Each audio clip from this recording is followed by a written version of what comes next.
جی اسی طرح سے یہ محمد شاہد صاحب ہیں، یہ پوچھتے ہیں کیا آنکھ میں دوا ڈالنے سے، آنکھ میں ڈراپس وغیرہ آئی ڈراپس ڈالنے سے روزہ ٹوٹ جائے گا یا نہیں ٹوٹے گا؟ جی میرے بھائی، آنکھ میں دوا وغیرہ ڈالنے سے، آئی ڈراپس ڈالنے سے روزہ ٹوٹ جائے گا، کیونکہ آنکھ کے روٹ کا تعلق حلق کے ساتھ ہوتا ہے، جس سے دوا جو ہے وہ سرایت کر جاتی ہے۔ اسی لیے آنکھ میں علماء کرام فرماتے ہیں کہ دوا ڈالنے سے روزہ فاسد ہو جائے گا، روزہ ٹوٹ جائے گا، لہٰذا روزے کی حالت میں آنکھ میں دوا ڈالنے سے پرہیز کیا جائے۔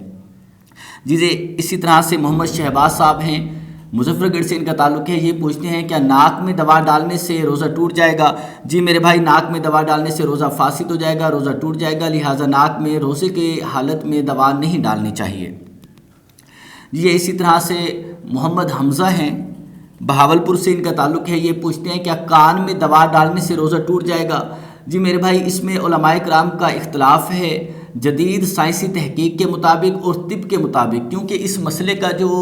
یہ مسئلہ جو ریلیٹڈ ہے، یعنی انحصار کر رہا ہے، وہ طب کے ساتھ اس کا تعلق ہے۔ طب کی بنیاد پہ یہ بتایا جاتا ہے کہ آیا روزہ ٹوٹے گا یا نہیں ٹوٹے گا، کیونکہ اگر آپ فقہائے کرام کی کتب کو دیکھیں گے تو انہوں نے یہ بتایا کہ کان میں دوا ڈالنے سے روزہ ٹوٹ جائے گا، لیکن جدید سائنسی تحقیق یہ بتاتی ہے کہ کان میں ایک پردہ ہوتا ہے، جب آپ دوا ڈالتے ہیں تو وہ دوا حلق کے روٹ کے ساتھ سرایت نہیں کرتا، اس طرف نہیں جاتا، لہٰذا اس سے روزہ نہیں ٹوٹے گا۔ تو بہرحال اس مسئلے کو اگر آپ